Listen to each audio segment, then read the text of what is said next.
in reverse, we're going to try to reverse the letters of a word.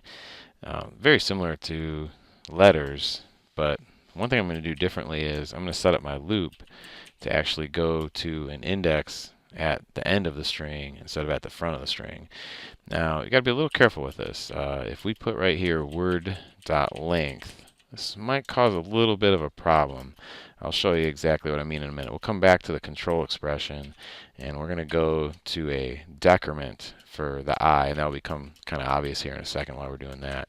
So if I set up a string sub, just like I did in the last one, and I try to make a one-letter substring exactly like I did in the letters lab, then I would say word.substring, and I would put I comma I plus 1, and that would get me my one-letter substring, and I would print this letter.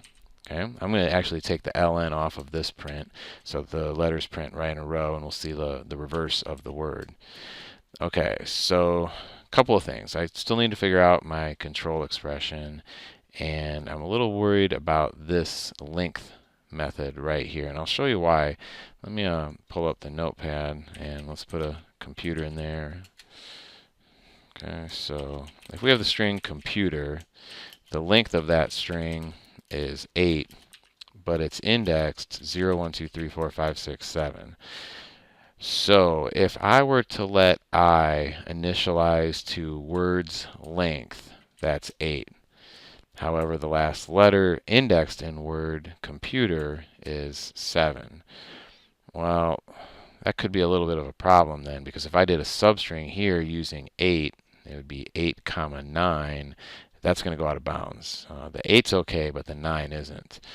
So I got a couple of choices. If you think about it, if I wanted to get the letter R from computer, the substring that I would desire would actually be 7 comma 8.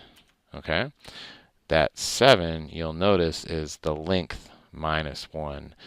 So I got a couple different ways I could fix this. If I wanted to leave it as it is right now, then I could change my substring to actually go from I minus 1 to I.